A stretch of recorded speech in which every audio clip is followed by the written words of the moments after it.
Hello, very good morning, Radhe Radhe दोस्तों। हम 9th class में फर्स्ट चैप्टर पढ़ रहे हैं में द फ्रेंच रिवॉल्यूशन।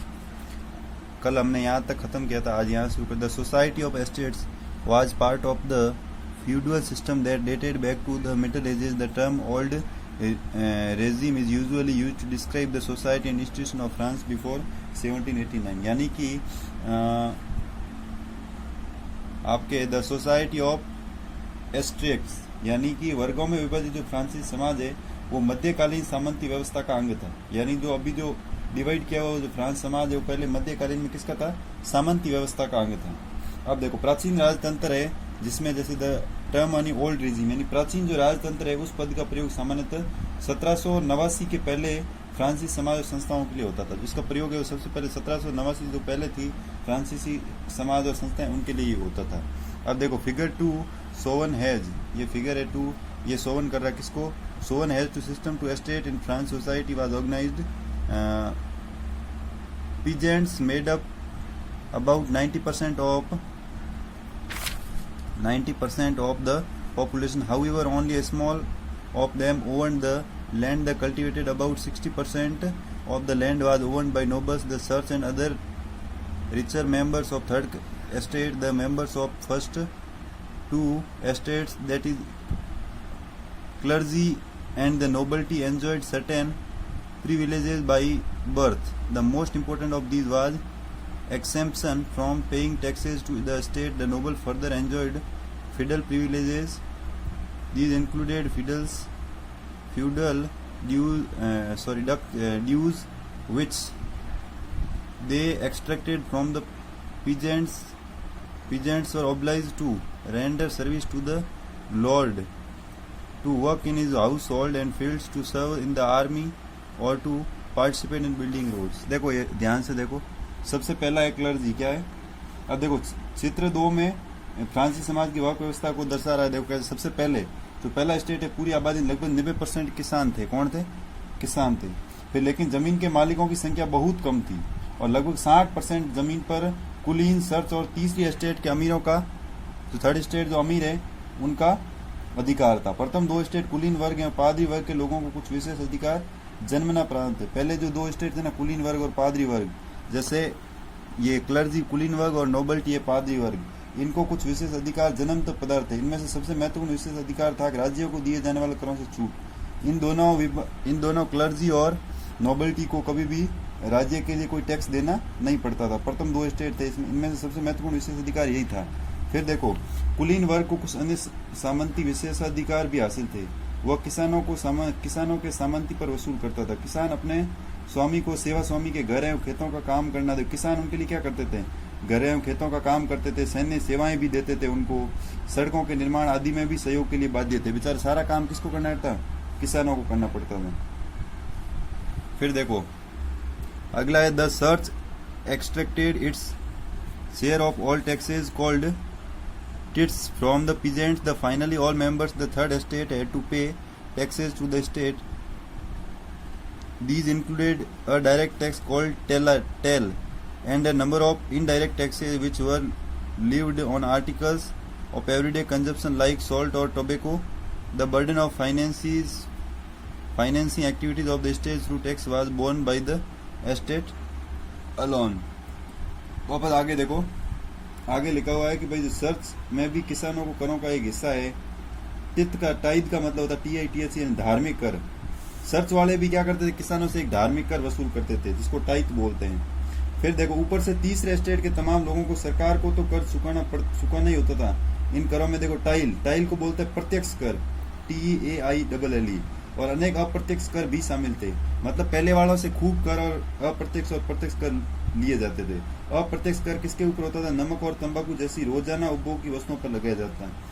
यानी जो नमक और तंबाकू जो रोजाना उपयोग में लाई जाती वस्तुएं उनके ऊपर अप्रत्यक्ष कर लगाया जाता है।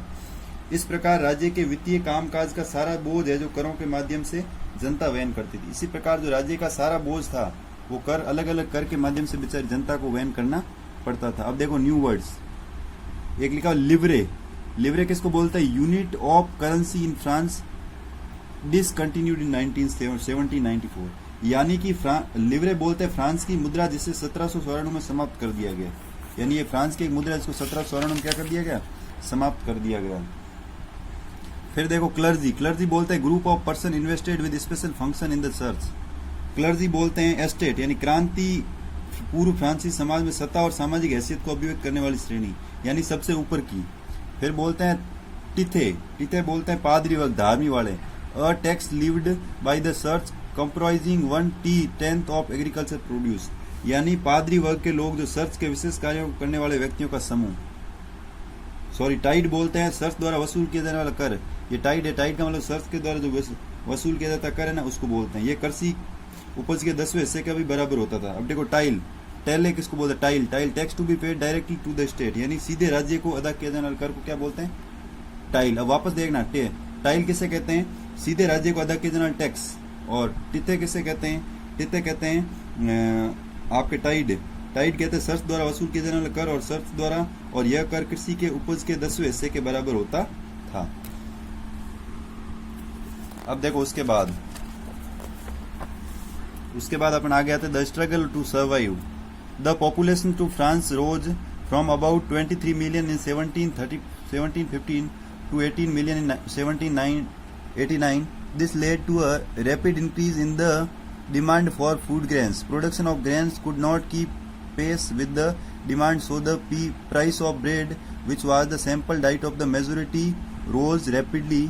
Most workers were employed as laborers in workshops whose owner fixed their wages, but wages did not, wage का मतलब यहाँ ऊपर था, ठीक है ना, did not keep pace with the rise in price, so the gap between the poor and wage and tax या कर जो भी आप समझो, the rich widened. Things become worse whenever drought or hail reduced the harvest. This led to a subsistence crisis, something that occurred frequently in France during the old regime. अब देखो है the struggle of survive, यानी जीने का संघर्ष उन लोगों ने कैसे किया। यानी जो फ्रांस की जनसंख्या थी वो सन 1715 में लगभग कितनी थी, यानी जो फ्रांस की जनसंख्या 23 मिलियन मतलब होता है 2 करोड़ 30 लाख लोग लगभग, और 1789 के अंदर वो बढ़ के कितनी हो गई, 28 मिलियन, 2 करोड़ और 80 लाख लोग हो गई। और परिणामतः अनाज उत्पादन की तुलना में उसकी मांग तेजी से बढ़ी। अब देखो जनसंख्या बढ़ेगी तो अनाज भी उनको ज्यादा चाहिए। अधिकांश लोगों के मुख्य खाद्य जैसे पाव रोटी की कीमत तेजी से बढ़ती है। जो पाव खाते थे ब्रेड रोटी, वो उसकी कीमत है जो बहुत ही ज्यादा बढ़ गई। अधिकतर जो कारखानों में जो मजदूरी करते थे, जो बेचारे कारीगर वर्कर्स, उनकी मजदूरी मालिक तय करते थे। जो वर्कर्स होते हैं उनकी मजदूरी मालिक तय कर, लेकिन मजदूरी महंगाई की दर से नहीं बढ़ रही थी। महंगाई तो बराबर बढ़ रही थी लेकिन मजदूरी नहीं बढ़ रही थी।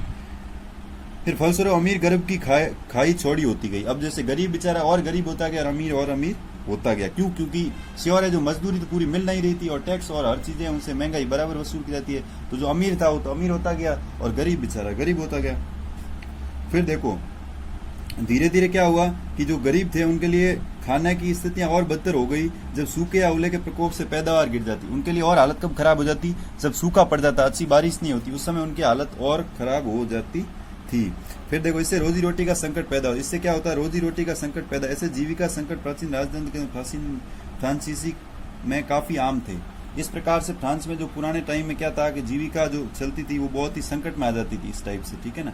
तो आज के लिए एक मैं लास्ट ये बता देता हूं, जैसे यहाँ लिखा हुआ न्यू वर्ड्स, इसको बोल सब्सिस्टेंट क्राइसिस, इसको बोलते हैं extreme situation where the basic means of livelihood are endangered anonymous one whose name remains unknown. यानी इसका मतलब होता है जीविका संकट। क्या होता है? जीविका ऐसी चरम स्थिति जब जीवित रहने के न्यूनतम साधन भी खतरे में पड़ने लगते हैं। यानी इसका देखो सब्सिस्टेंस क्राइसिस ऐसी चरम स्थिति जिसमें जीवित रहने के लिए जो न्यूनतम साधन है ना वो भी खतरे में पड़ जाए। दूसरा है एनोनिम, क्या बोलते हैं, anonymous, one who names remain unknown, यानी अनाम, जिसका नाम मालूम नहीं हो। आज की सभा में बस इतना ही दोस्तों, अगली क्लास में अगली सभाएं करेंगे। जय हिंद, जय भारत, राधे राधे।